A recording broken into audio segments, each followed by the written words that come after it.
أعوذ بالله من الشيطان الرجيم. بسم الله الرحمن الرحيم.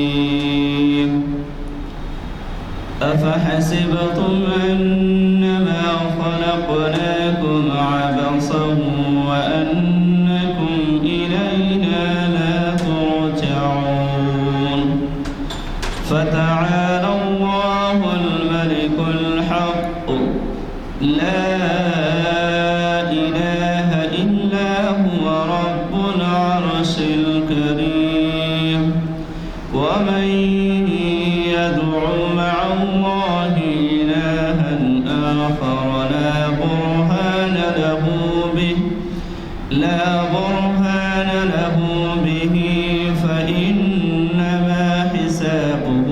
عند ربه إنه لا يفلح الكافرون. وقل رب اغفر وارحم وأنت خير الراحمين. صدق الله العظيم.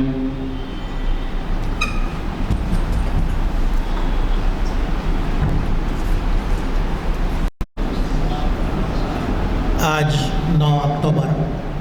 موافق 23 ربیع الاول 1445 ہجری، دن پیر، بعد نماز عصر عالیہ مسجد کے کانفرنس ہال میں، جامعہ مسجد عالیہ کے کانفرنس ہال میں منعقد کی جا رہی ہے۔ سیرت رسول صلی اللہ علیہ وسلم میں رحمت کا پہلو مخاطب کریں گے حافظ و مفتی محمد عرفان قاسمی صاحب۔ میں ادباً گزارش کرتا ہوں حافظ و مفتی محمد عرفان قاسمی صاحب سے وہ ڈائس پر آئے اور ہمیں مخاطب کریں۔ ورحمۃ اللہ وبرکاتہ۔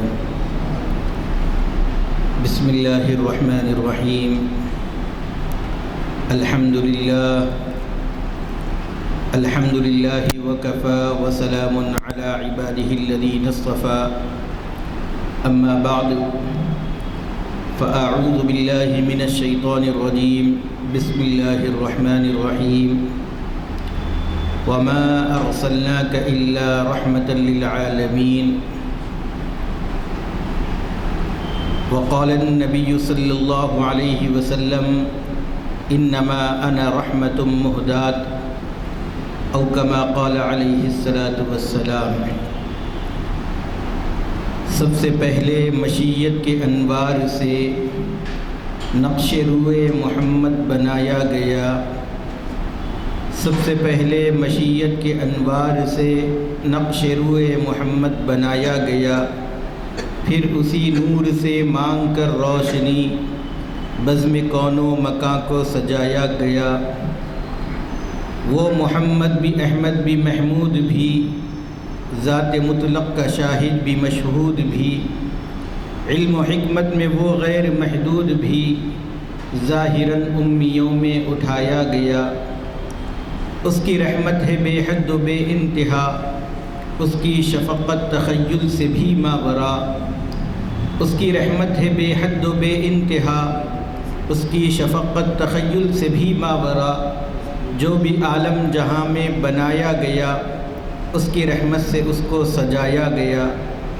حشر کا غم ہو قاسم مجھے کس لیے، میرا آقا ہے وہ، میرا مولا ہے وہ، جس کے دامن میں جنت بسائی گئی، جس کے ہاتھوں سے کوثر لٹایا گیا۔ محترم و مکرم گرامی قدر حاضرین کرام و ناظرین عظام، یہ ماہ ربیع الاول کا مہینہ ہے۔ اس مہینے میں حضرت صلی اللہ علیہ وسلم کی پیدائش ہوئی ہے، اور آپ صلی اللہ علیہ وسلم کی بعثت بھی اسی مبارک مہینے میں ہوئی ہے، اور آپ صلی اللہ علیہ وسلم کا وصال بھی اس ماہ میں ہوا ہے۔ ماہ ربیع الاول کی مناسبت سے پورے ملک ہی نہیں پورے عالم کے اندر نبی کریم صلی اللہ علیہ وسلم کی سیرت کے تذکرے ہوتے ہیں، آپ صلی اللہ علیہ وسلم کی سیرت کو سنایا جاتا ہے، سنا جاتا ہے۔ اسی مبارک موقع پر میں نے عنوان میں سیرت رسول صلی اللہ علیہ وسلم میں رحمت کے پہلو کا عنوان دیا ہے، لیکن یہ اتنا وسیع موضوع ہے اور نبی کریم صلی اللہ علیہ وسلم کی جو رحیمانہ سلوک ہے وہ اس کا احاطہ تو ممکن ہی نہیں۔ کیوں؟ اس لیے کہ شاعر کہتا ہے اس کی رحمت ہے بے حد و بے انتہا، اس کی شفقت تخیل سے بھی ماورا، جو بھی عالم جہاں میں بنایا گیا اس کی رحمت سے اس کو سجایا گیا۔ نبی کریم صلی اللہ علیہ وسلم کی رحمت کا ایک پہلو تو ہمیں یہ پیش نظر ہونا چاہیے کہ رسول اللہ صلی اللہ علیہ وسلم نے اس موقع پر جہاں بیت اللہ شریف میں 360 بت رکھے ہوئے تھے، ہر قبیلہ اپنے اپنے بتوں کی پوجا کرتا تھا، ایسے ماحول میں توحید کا دیا آپ صلی اللہ علیہ وسلم نے جلایا اور امت کو جو بت پرستی میں مبتلا تھی اور بعض علاقوں کے اندر لوگوں کی عبادت کیا کرتے تھے، وہاں سے نکال کر اس جبین نیاز کو اللہ رب العزت کے سامنے جھکنے والا بنایا، کسی اور کے سامنے جھکنے کو شرک قرار دیا۔ یعنی رسول اللہ صلی اللہ علیہ وسلم کی رحمت یہی ہے کہ آپ صلی اللہ علیہ وسلم نے ہمیں حقیقی خالق سے، حقیقی مالک سے اور معبود برحق سے اور اسی طریقے سے اللہ رب العزت کی ذات سے ہمیں متعارف فرمایا ہے اور اللہ رب العزت کا تعارف فرمایا۔ قرآن مجید جب نازل ہوئی تو اللہ رب العزت نے فرمایا قل هو اللہ احد اللہ الصمد لم یلد ولم یولد ولم یکن له کفوا احد، کہ ایک تو یہ ہے کہ اللہ رب العزت کی معرفت نبی کریم صلی اللہ علیہ وسلم کی بدولت ہمیں نصیب ہوئی ہے، اور قرآن مجید میں سورہ آل عمران کے اندر اللہ رب العزت نے فرمایا قل ان کنتم تحبون اللہ فاتبعونی، آپ کہہ دیجئے اگر تم اللہ سے محبت کرتے ہو تو میرا اتباع کرو۔ یعنی نبی کریم صلی اللہ علیہ وسلم نے جو راہ بتلائی ہے، توحید کی کا جو طریقہ اللہ رب العزت نے بتلایا ہے، اللہ کے رسول صلی اللہ علیہ وسلم نے جو بتلایا ہے، وہی طریقہ اب معتبر قرار دیا گیا ہے۔ تو نبی کریم صلی اللہ علیہ وسلم کی رحمت کا پہلو ایک تو یہ ہے کہ آپ نے اللہ رب العزت کی معرفت انسانوں کو کروائی ہے، اور دوسرا رحمت کا پہلو آپ صلی اللہ علیہ وسلم کا یہ ہے کہ آپ صلی اللہ علیہ وسلم نے علاقائی تعصب کو، آپ صلی اللہ علیہ وسلم نے رنگ و نسل کو، آپ صلی اللہ علیہ وسلم نے خاندانی فخر و مباحات کو یکسر طور پر ختم فرما دیا، اور آپ نے اعلان فرما دیا کہ کسی عربی کو، کسی عجمی پر، کسی گورے کو، کسی کالے پر کسی طریقے کی فضیلت حاصل نہیں ہوگی۔ فضیلت کا معیار یہ ہوگا کہ آپ صلی اللہ علیہ وسلم نے فرمایا آپ صلی اللہ علیہ وسلم کے اوپر قرآن مجید نازل ہوئی جس میں فرمایا گیا یا ایھا الناس انا خلقناکم من ذکر و انثی وجعلناکم شعوبا وقبائل لتعارفوا ان اکرمکم عند اللہ اتقاکم، کہ اے لوگو تم کو جو فیمیل میل بنایا گیا ہے، خلقناکم من ذکر و انثی وجعلناکم شعوبا وقبائل، اور تمہارے درمیان میں جو خاندان اور قبیلے بنائے گئے ہیں یہ تو آپس میں ایک دوسرے کے تعارف کے لیے ہے، لیکن یاد رکھو تم میں سب سے زیادہ معزز اللہ رب العزت کے نزدیک وہ ہے جو تم میں سب سے زیادہ متقی اور پرہیزگار ہے۔ آپ دیکھیں گے رسول اللہ صلی اللہ علیہ وسلم نے اذان دینے کے لیے کس کو مقرر فرمایا؟ حضرت سیدنا بلال رضی اللہ تعالی عنہ۔ آپ اگر آپ کی شخصیت کو دیکھا جائے تو آپ ایک غلام تھے، لیکن جب بھی آج حضرت بلال کا نام لیا جاتا ہے ہماری زبان پر مٹھاس آ جاتا ہے۔ نبی کریم صلی اللہ علیہ وسلم نے ان کو ایک ایسے منصب پر فائز فرمایا کہ کہ ہر صحابی کی خواہش یہ تھی کہ وہ منصب مجھے نصیب ہو جاتا۔ مؤذن رسول صلی اللہ علیہ وسلم ان کو کہا گیا۔ آپ صلی اللہ علیہ وسلم نے جب معراج میں جنت کی سیر کی تو وہاں پر فرمایا کہ مجھے بلال کے چلنے کی آہٹ محسوس ہوئی۔ نبی کریم صلی اللہ علیہ وسلم نے کیسے مقام پر آپ کو پہنچا دیا ہے، حالانکہ آپ حبشہ کے رہنے والے ہیں۔ حبشہ کے لوگوں کا اگر ہم جائزہ لیں تو سمجھ میں آ جاتا ہے کہ وہ کلر کے اعتبار سے کس مزاج کے ہوتے ہیں، کیسے ہوتے ہیں، لیکن اللہ کے رسول صلی اللہ علیہ وسلم نے ان کا اونچا مقام عطا فرمایا۔ اسی طریقے سے آپ صلی اللہ علیہ وسلم نے حجۃ الوداع کے موقع پر صاف اعلان فرما دیا کہ کسی عربی کو کسی عجمی پر کسی طرح کی فضیلت حاصل نہیں ہے، کسی گورے کو کسی کالے پر کسی طریقے کی فضیلت حاصل نہیں ہے۔ اسی طریقے سے آپ صلی اللہ علیہ وسلم کی رحمت کا اگر پہلو دیکھیں گے تو آپ صلی اللہ علیہ وسلم نے اس ماحول میں جہاں پر امی تھے، قرآن مجید خود کہتا ہے کہ اللہ کے رسول صلی اللہ علیہ وسلم کو امیوں میں بھیجا گیا ہے، ناخواندہ لوگوں کے اندر آپ صلی اللہ علیہ وسلم کو بھیجا گیا، لیکن آپ صلی اللہ علیہ وسلم نے علم کا چراغ پھیلا دیا، علم پھیلا دیا۔ حضرت مولانا قاری صدیق صاحب بانوی رحمۃ اللہ علیہ فرماتے ہیں، کوئی اعجاز تو دیکھے میرے قرآن ناطق کا، کوئی اعجاز تو دیکھے میرے قرآن ناطق کا، لقب امی ہے لیکن علم کا دریا بہاتے۔ نبی کریم صلی اللہ علیہ وسلم کی زبان مبارک سے نکلنے والے کلمات کو اگر آپ دیکھیں گے، خاص طور پر محدثین کرام نے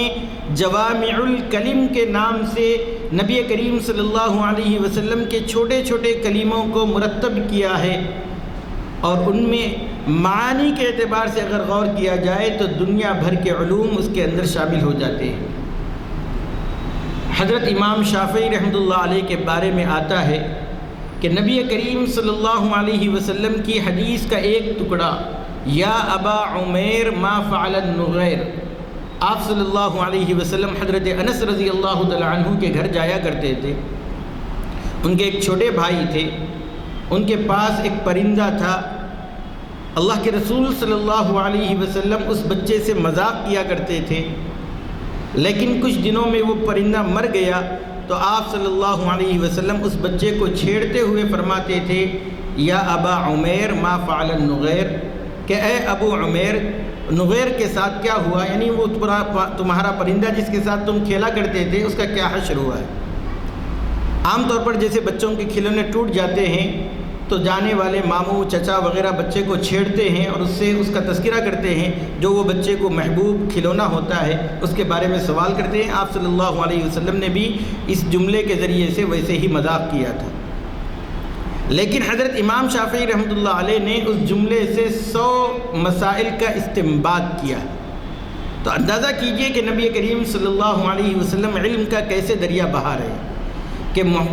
فقہاء کرام نبی کریم صلی اللہ علیہ وسلم کی احادیث کے روشنی میں کئی مسائل کو نکالا کرتے ہیں، کئی مسائل کا استنباط کیا کرتے ہیں۔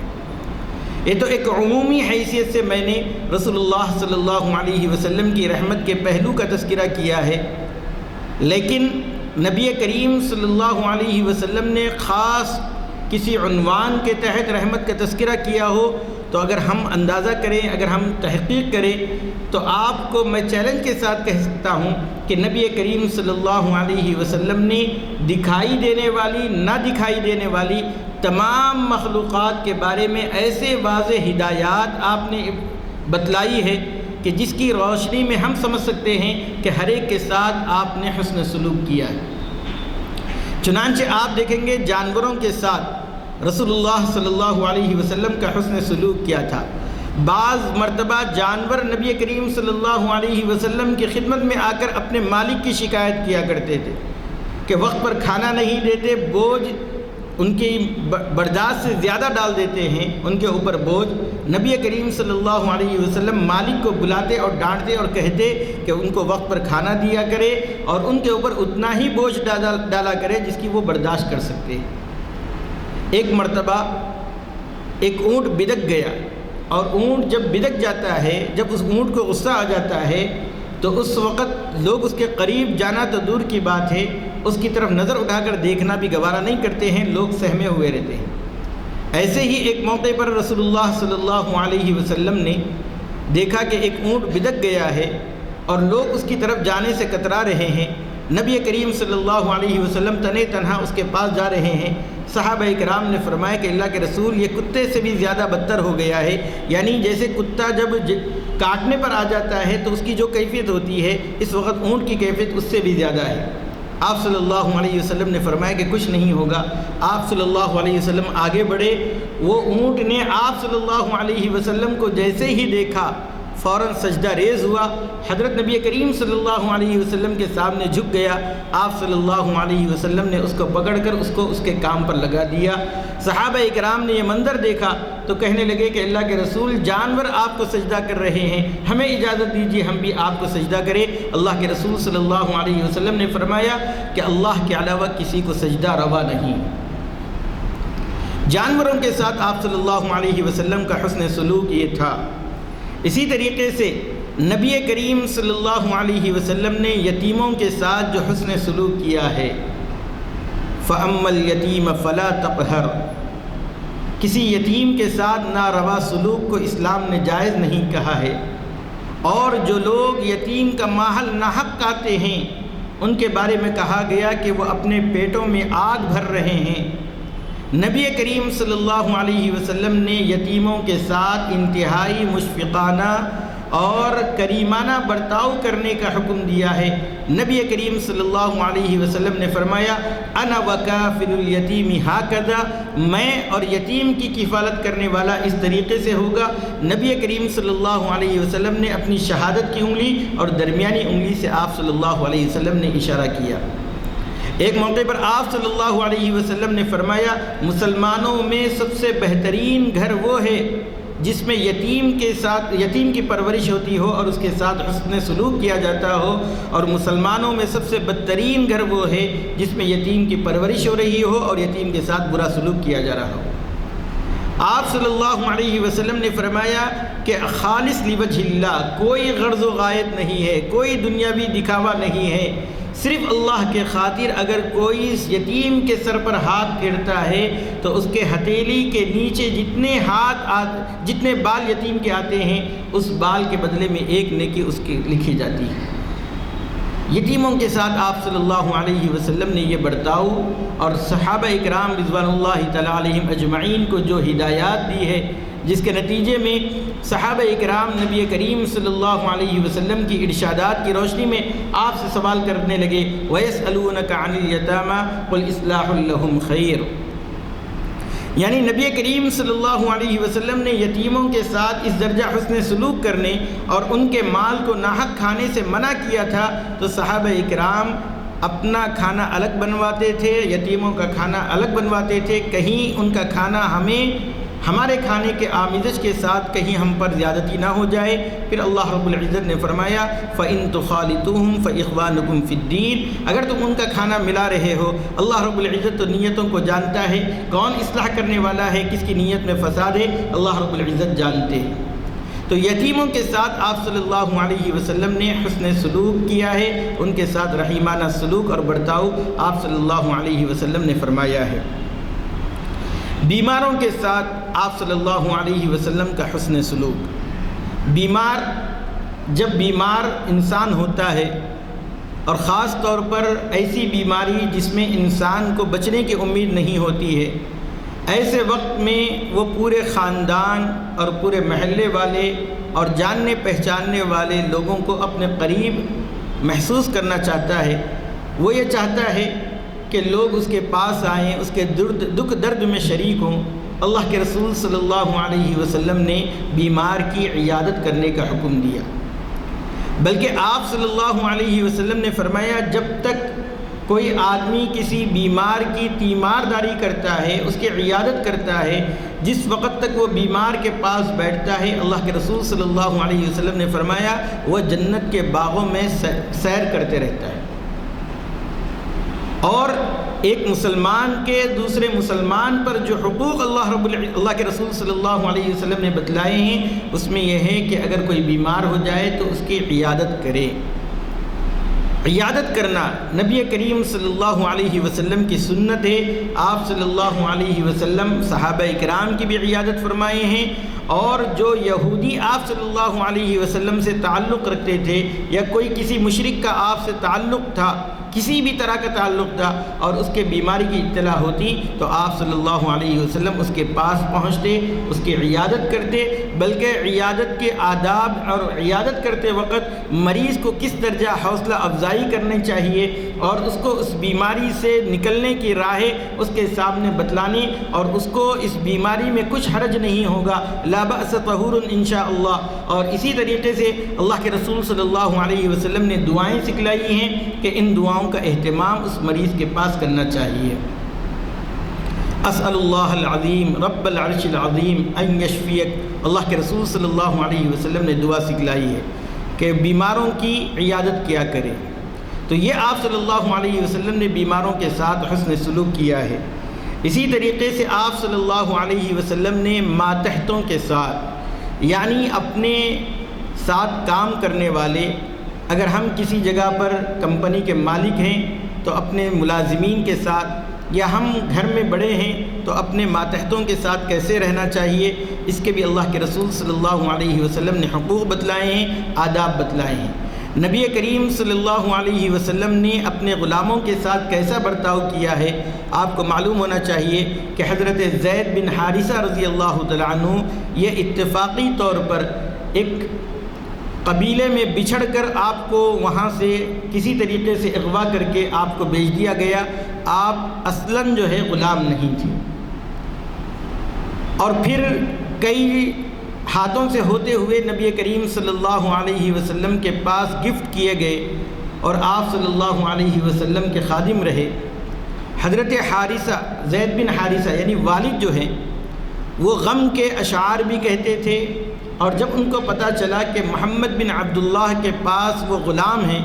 تو لینے کے لیے اپنے ایک بھائی کے ساتھ مکہ مکرمہ آئے۔ جب نبی کریم صلی اللہ علیہ وسلم سے بات ہوئی تو آپ صلی اللہ علیہ وسلم نے فرمایا کہ اگر زید جانا چاہے تو آپ خوشی کے ساتھ لے جا سکتے ہیں، میں تو ان کو آزاد بھی کر دوں گا، یعنی کوئی معاوضہ نہیں لوں گا۔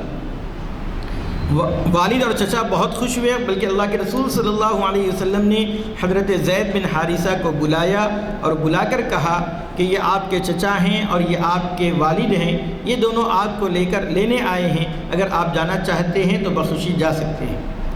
لیکن آپ اندازہ کیجئے کہ رسول اللہ صلی اللہ علیہ وسلم کا برتاؤ ایک غلام کے ساتھ کیسے رہا ہوگا کہ اپنے والد اپنے چچا کے ساتھ جانے کے بجائے نبی کریم صلی اللہ علیہ وسلم کی ذات کو ترجیح دے رہے ہیں اور کہہ رہے ہیں اپنے والدین سے کہ آپ بخوشی یہاں سے جا سکتے ہیں، میں یہاں پر رہ کر بالکل مطمئن ہوں، یہاں پر خوش رہوں گا، اگر آپ کے ساتھ جاؤں گا تو میری زندگی پوری گھٹن کے ساتھ ہوگی، گھٹن کے ساتھ میری زندگی گزرے گی۔ اور پھر رسول اللہ صلی اللہ علیہ وسلم نے اس موقع پر آپ کو متبنہ بنا لیا، تو پھر چچا اور والد آپ کو چھوڑ کر چلے گئے۔ ماتحتوں کے ساتھ آپ صلی اللہ علیہ وسلم کا سلوک اس درجہ تھا کہ آپ صلی اللہ علیہ وسلم نے ایک موقع پر حضرت ابو ذر غفاری رضی اللہ تعالیٰ عنہ نے حضرت بلال کو غلام کی نسبت کرتے ہوئے گالی دی تھی، تو آپ صلی اللہ علیہ وسلم نے حضرت ابو ذر غفاری رضی اللہ تعالیٰ عنہ کو ڈانٹا اور ڈپٹا، اور ڈانٹ ڈپٹ کر یہ بات کہی کہ اے ابو ذر غفاری، جو لوگ غلام ہوتے ہیں ان میں ان کا کوئی قصور نہیں ہوتا ہے، ان کا کوئی قصور نہیں ہوتا ہے، یہ تو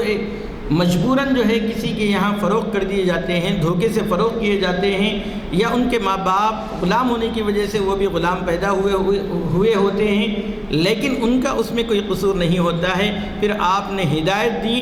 کہ تم جو کھاؤ وہی اپنے غلام کو کھلاؤ، جو تم پہنو وہی اپنے غلام کو پہناؤ۔ چنانچہ حضرت ابو ذر غفاری رضی اللہ تعالیٰ عنہ نے اس ہدایت کو اس درجہ لازم کر لیا تھا کہ آپ جو پہنتے تھے وہی غلام کو پہنایا کرتے تھے، آپ جو کھانا تناول کرتے تھے وہی غلام کو کھلایا کرتے تھے۔ ایک موقع پر اللہ کے رسول صلی اللہ علیہ وسلم نے فرمایا کہ غلاموں کو ان کی برداشت سے زیادہ کوئی بوجھ نہ ڈالا جائے۔ ایک صحابی نے پوچھا کہ اپنے غلام کو دن بھر میں کتنی دفعہ معاف کیا کریں، تو اللہ کے رسول صلی اللہ علیہ وسلم نے فرمایا 70 دفعہ ان کو معاف کیا کرو۔ تو غلاموں کے ساتھ آپ صلی اللہ علیہ وسلم کا حسن سلوک اس طریقے سے تھا۔ مہمانوں کے ساتھ آپ صلی اللہ علیہ وسلم کا حسن سلوک یہ ہے کہ آپ صلی اللہ علیہ وسلم خود مہمان نواز ہیں۔ جب بھی کوئی اجنبی، کوئی مسافر مدینہ منورہ میں آتا، رسول اللہ صلی اللہ علیہ وسلم کے پاس تشریف لاتا، تو تاریخ اور سیرت لکھنے والوں نے لکھا ہے کہ وہ کسی بھی طرح سے محروم نہ جاتا۔ نبی کریم صلی اللہ علیہ وسلم پہلے اپنے ازواج کے گھر میں بول بھجواتے کہ اگر کچھ کھانے کے لیے ہے تو دے دیا جائے۔ ایک مرتبہ ایسے ہی ہوا کہ اللہ کے رسول صلی اللہ علیہ وسلم نے ازواج مطہرات کے پاس خادم کو بھیجا، وہاں سے اطلاع ملی کہ کھانے کے لیے کچھ نہیں ہے۔ آپ نے صحابہ کرام کو ترغیب دلائی تو حضرت ابو طلحہ رضی اللہ تعالی عنہ اس مہمان کو گھر لے گئے۔ بیوی سے پوچھا کھانے کے لیے کیا ہے؟ بیوی نے کہا کہ سوائے بچوں کے لیے اور کچھ نہیں رکھا ہے۔ کہا کہ بچوں کو کسی طریقے سے سلا دو، بہلا پھسلا کر مہمان کے لیے کھانا رکھ دو، اور جب مہمان دسترخوان پر بیٹھ جائیں تو چراغ کو گل کر دو، میں بہانہ بناؤں گا تیل نہ ہونے کا، اور مہمان کو کھانے دیا جائے گا، خود بھوکے رہ لیں گے، بچوں کو بھوکا رکھ دیں گے۔ صبح ہوئی، اللہ کے رسول صلی اللہ علیہ وسلم پر آیت نازل ہوئی، وَيُؤْثِرُونَ عَلَىٰ أَنفُسِهِمْ وَلَوْ كَانَ بِهِمْ خَصَاصَةٌ۔ آپ نے ابو طلحہ کو بلایا اور پوچھا کہ کیا ماجرا پیش آیا؟ انہوں نے نبی کریم صلی اللہ علیہ وسلم کے پوچھنے پر بتلایا تو اللہ کے رسول صلی اللہ علیہ وسلم بہت خوش ہوئے۔ آپ صلی اللہ علیہ وسلم نے لوگوں کو ہدایت دی کہ مہمان نوازی 1 دن کرنا واجب ہے اور 3 دن تک کرنا مستحب ہے۔ مہمان نوازی کی ہے، اس لیے صحابہ اکرام بڑے مہمان نواز تھے۔ مہمانوں کے ساتھ آپ صلی اللہ علیہ وسلم نے حسن سلوک کی ترغیب دی ہے۔ قرآن مجید میں حضرت سیدنا ابراہیم علیہ السلام کی بابت یہ لکھا ہوا ہے کہ وہ بڑے مہمان نواز تھے۔ ان کی سیرت میں آتا ہے کہ رات کا کھانا بغیر مہمان کے نہیں کھاتے تھے۔ ایک مرتبہ مہمانوں کو گھر لائے، پتہ چلا کہ وہ فرشتے ہیں، مہمان نہیں ہیں، اور ان لوگوں نے خوشخبری سنائی حضرت اسحاق علیہ السلام کی پیدائش کی۔ تو مہمان نوازوں کے ساتھ بھی آپ صلی اللہ علیہ وسلم نے یہ ہدایت جاری کی، جس سے پتہ چلتا ہے کہ آپ صلی اللہ علیہ وسلم نے مہمانوں کے ساتھ بڑا رحیمانہ اور کریمانہ سلوک کرنے کی ہدایت فرمائی ہے۔ قیدیوں کے ساتھ آپ صلی اللہ علیہ وسلم کا رحیمانہ سلوک۔ قیدی کون ہوتے ہیں اس سے اندازہ آپ لگا لیجئے کہ جو مسلمانوں کے مد مقابل رہا ہو، جنگ میں جو لوگ آمنے سامنے رہے ہوں اور دشمن کے کچھ لوگ قید ہو کر آ جائیں۔ سب سے پہلے جو قیدی ہاتھ لگے تھے وہ غزوہ بدر کے تھے۔ 72 کے قریب قیدی قید ہو کر نبی کریم صلی اللہ علیہ وسلم کے پاس لائے گئے تھے۔ مسجد نبوی میں ستونوں سے ان کو باندھ دیا گیا تھا، ان کے ہاتھ باندھے ہوئے تھے۔ نبی کریم صلی اللہ علیہ وسلم رات میں جاگ رہے ہیں۔ صحابہ کرام پوچھ رہے ہیں کہ اللہ کے رسول کیوں آپ نہیں سو پا رہے ہیں؟ اللہ کے رسول صلی اللہ علیہ وسلم نے فرمایا کہ میں کیسے سوں جبکہ قیدی مشقت میں ہیں اور حضرت سیدنا عباس رضی اللہ تعالیٰ عنہ کی آہوں کی آوازیں سن رہا ہوں۔ نبی کریم صلی اللہ علیہ وسلم سے صحابہ اکرام نے فرمایا کیا حضرت عباس جو آپ کے چچا ہیں ان کے ہاتھ ڈھیلے کر دیے جائیں؟ آپ نے فرمایا کہ تمام قیدیوں کے ہاتھ ڈھیلے کیے جائیں، نہ کہ صرف حضرت عباس۔ پھر نبی کریم صلی اللہ علیہ وسلم نے ان قیدیوں میں سے بھی ایک قیدی ہیں جو بڑا زور آور مقرر تھا، اس کی تقریر سے لوگوں کے اندر جوش اور جذبہ پیدا ہو جاتا تھا اور وہ مسلمانوں کے خلاف میں لوگوں کو اکٹھا کر لیا کرتا تھا۔ صحابہ اکرام رضوان اللہ تعالیٰ علیہم اجمعین میں سے کسی نے عرض کیا اے اللہ کے رسول کیا اس کے دانت توڑ دیے جائیں اس لیے کہ اب اس کے اندر زور خطابت باقی نہ رہے؟ آپ صلی اللہ علیہ وسلم نے منع فرمایا اور کہا کہ ایسے کیسے ہو سکتا ہے کہ میرے جسم کے کسی عضو کو نقصان پہنچایا جائے۔ آپ دیکھیں گے قدر بدر کے قیدیوں کے ساتھ آپ صلی اللہ علیہ وسلم کا رحیمانہ سلوک کیسے تھا۔ آپ نے ان میں جو مالدار تھے ان سے تو فدیہ لیا ہے، ان سے آپ صلی اللہ علیہ وسلم نے پیسے لے کر ان کو چھوڑا ہے، لیکن جو لوگ ان میں پڑھے لکھے تھے، غریب تھے، اللہ کے رسول صلی اللہ علیہ وسلم نے 10 صحابہ کرام کے بچوں کو تعلیم دلوانے پر ان کو رہائی فرما دی، اور جو دونوں طرح سے نہ تو مالدار تھے نہ تعلیم یافتہ تھے، اللہ کے رسول صلی اللہ علیہ وسلم نے انہیں یوں ہی چھوڑ دیا۔ نبی کریم صلی اللہ علیہ وسلم کے سامنے کتنے قیدی لائے گئے ہیں جو کسی موقع پر نبی کریم صلی اللہ علیہ وسلم کے کسی صحابی کو یا نبی کریم صلی اللہ علیہ وسلم کے اہل خاندان میں سے کسی کو اس نے تکلیف پہنچایا ہو، لیکن آپ صلی اللہ علیہ وسلم نے درگزر کا معاملہ فرما دیا۔ نبی کریم صلی اللہ علیہ وسلم قیدیوں کے ساتھ بڑے رحیمانہ کریمانہ سلوک فرمایا کرتے تھے، بلکہ اگر قیدیوں کے اندر کوئی قد آور لیڈر ہوا کرتا تھا تو اللہ کے رسول صلی اللہ علیہ وسلم اس کے ساتھ ویسے ہی معاملہ کیا کرتے تھے، یعنی اس کے ساتھ بڑا اکرام کا، بڑا رحم کا معاملہ آپ صلی اللہ علیہ وسلم اس کے ساتھ کیا کرتے تھے۔ کئی واقعات ہیں لیکن وقت قلیل ہے، اس لیے ان واقعات پر نہ جاتے ہوئے عرض یہ ہے کہ اللہ کے رسول صلی اللہ علیہ وسلم ان قیدیوں کے ساتھ جو بظاہر آپ کے دشمن تھے ان کے ساتھ بھی آپ نے رحیمانہ سلوک کیا ہے۔ نبی کریم صلی اللہ علیہ وسلم کا دشمنوں کے ساتھ رحیمانہ سلوک، آپ نے کئی واقعات پڑھے ہوں گے کہ رسول اللہ صلی اللہ علیہ وسلم نے اپنی ذات کے بارے میں کسی سے انتقام نہیں لیا۔ آپ صلی اللہ علیہ وسلم کو جب پتہ چلا کہ فتح مکہ کے موقع پر کہ بہت سے لوگ وہ ہیں جو نبی کریم صلی اللہ علیہ وسلم کو بھی ستایا ہے، آپ کے صحابہ اکرام کو بھی ستایا ہے،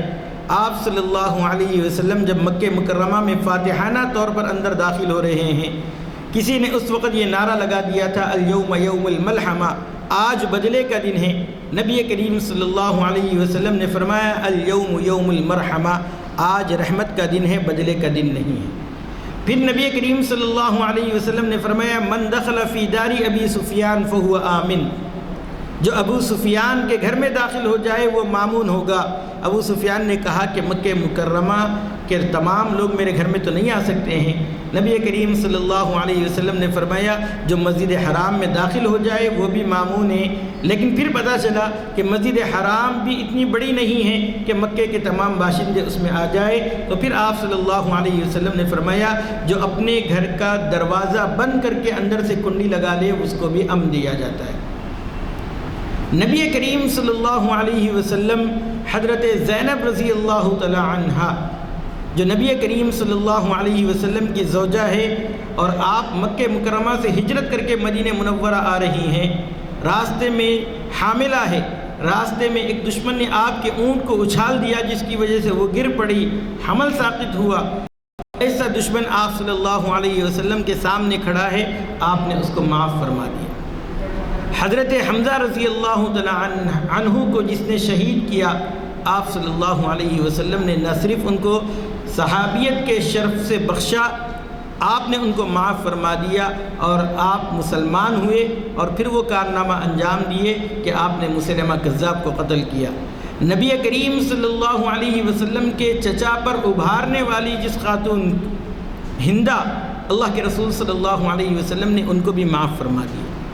تو اندازہ کیجئے آپ صلی اللہ علیہ وسلم دشمنوں کے ساتھ کیسا سلوک کرتے تھے۔ آپ نے وہ مشہور واقعہ سنا ہے کہ ایک موقع پر آپ صلی اللہ علیہ وسلم آرام فرما رہے ہیں، اپنی تلوار کو آپ ایک درخت پر لٹکائے ہوئے ہیں، ایک دشمن آپ صلی اللہ علیہ وسلم کے قریب پہنچتا ہے، آپ کی تلوار ہاتھ میں لے لیتا ہے، اور پھر آپ صلی اللہ علیہ وسلم جب اٹھتے ہیں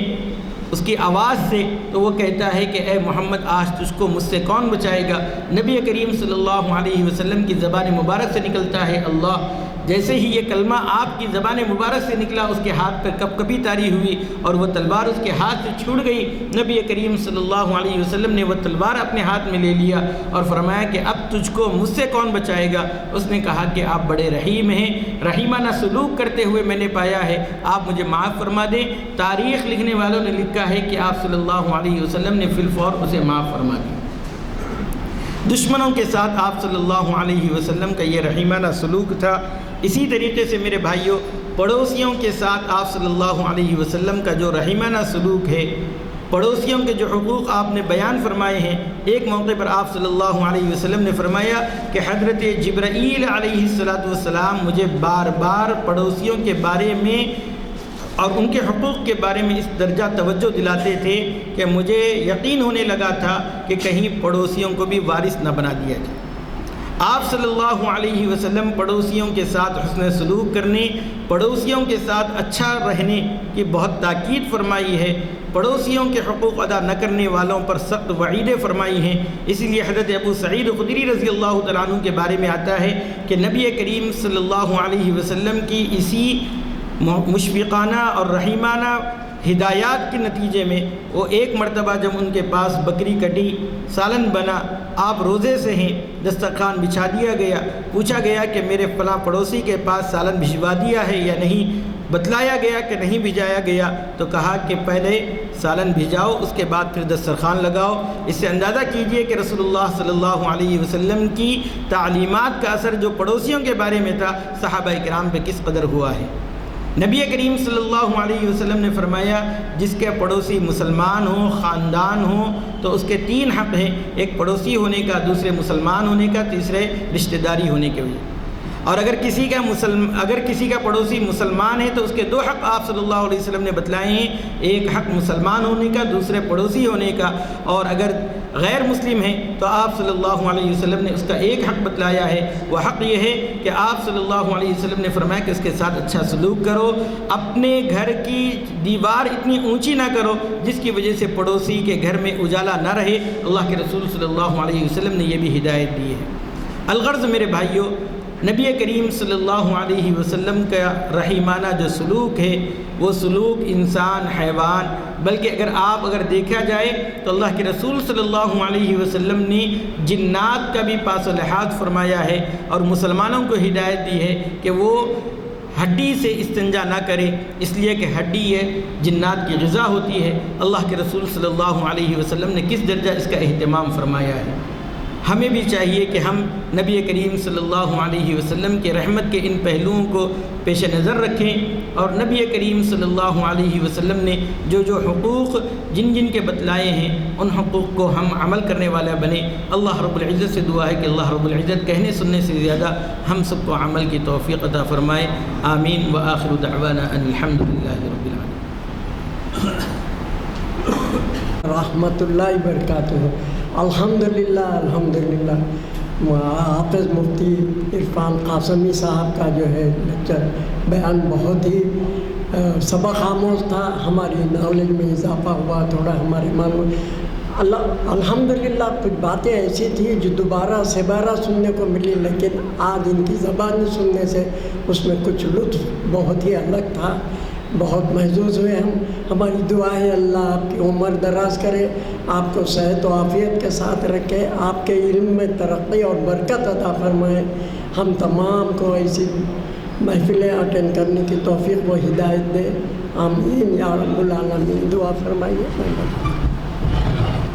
اللہم صلی علی محمد وعلی آل محمد وبارک وسلم۔ اے الہ العالمین ہمارے گناہوں کو معاف فرمائے، اے الہ العالمین ہمارے خطاؤں کو درگزر فرمائیے، اے الہ العالمین نبی کریم صلی اللہ علیہ وسلم کی سیرت کو پڑھنے اور سننے اور اس پر عمل کرنے کی ہمیں توفیق عطا فرمائے، اے الہ العالمین ہمارے مرحومین کی مغفرت فرمائیے، ہمارے بیماروں کو صحت کاملہ عاجلہ مستمرہ دائمہ عطا فرمائیے، اے الہ العالمین حاضرین اور ناظرین ان تمام کے جملہ مقاصد حسنہ میں کامیابی عطا فرمائیے، ہماری ان دعاؤں کو محض اپنے فضل و کرم سے قبول و منظور فرما دیجیے۔ سبحان ربک رب العزت عما یصفون وسلام علی المرسلین والحمد للہ رب العالمین۔ ماشاء اللہ۔